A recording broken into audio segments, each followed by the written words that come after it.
Quand vous êtes arrivé ici à la maison des journalistes, qu'est-ce que vous avez rencontré? Lorsque je suis revenu ici, ce que j'ai rencontré, c'était des collègues journalistes qui étaient dans la même situation que moi.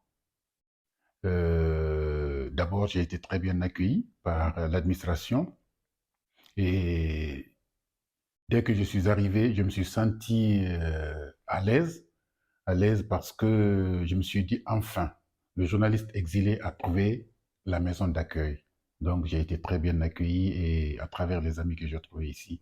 Et depuis cette date jusqu'à aujourd'hui, ça se passe très bien.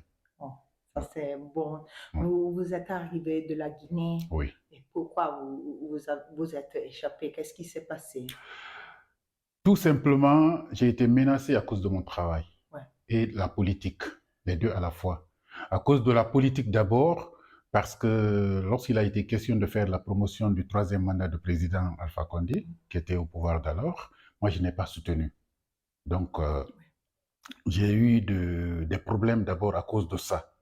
Ensuite, Alpha Condé est parti, l'armée est venue au pouvoir suite à un coup d'État. Et vous savez, l'armée est peu respectueuse quand même des droits de l'homme. Et après quelques temps, du coup d'État, bien sûr, à cause du flou et la mauvaise gouvernance du pays, l'opposition a commencé aussi à menacer l'armée, comme ce qui s'est passé au temps de Alpha Condé. Donc, l'armée, comme stratégie d'anticipation, a voulu aussi mettre dans son camp tout ce qui avait joué un rôle au moment du combat par rapport au troisième mandat.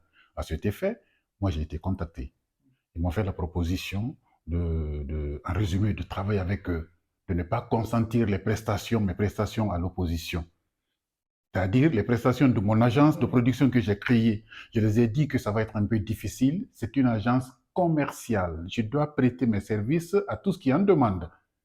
Donc, il n'y a pas eu de compréhension. Et avec l'armée, la menace a changé de forme.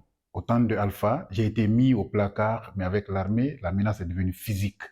J'ai été arrêté une fois, j'ai réussi à m'échapper. La deuxième fois encore, ils sont venus là dans ma famille même pour m'arrêter. J'avais réussi aussi à m'enfuir pour la sécurité, ma propre sécurité et celle de ma famille. J'ai jugé nécessaire de m'éloigner de la Guinée. J'ai trouvé ça inadmissible. On m'en voulait à cause de mon travail du journalisme, alors que le journalisme exige l'impartialité, mais à cause de la politique, alors que je suis apolitique. Ça, je trouve ça vraiment inconcevable, pardon. Pourquoi c'est important que le monde libre, on peut dire libre, Mhm. connaît votre histoire? C'est très important parce que je trouve, comme je viens de le dire tantôt, inadmissible qu'on en veuille à quelqu'un à cause de son travail. C'est inadmissible, vraiment. Surtout un journaliste. Le journalisme, vous savez, se repose sur la liberté d'expression et la libre, comment je vais dire, pensée d'opinion. Si quelqu'un ne peut pas exprimer vraiment son opinion, je pense qu'il sera ôté d'un pilier de l'existence. Donc c'est la raison pour laquelle je suis en train vraiment de me battre en France, parce que là, je suis vraiment en liberté. Je peux exercer ce métier sans être inquiété, à vulgariser, comme vous dites, mon histoire, pour que ça serve vraiment de leçon d'abord aux journalistes qui sont au pays, ailleurs, mais aux politiques aussi. Le journalisme, c'est un métier libéral, un métier noble, un devoir pour un journaliste, bien sûr.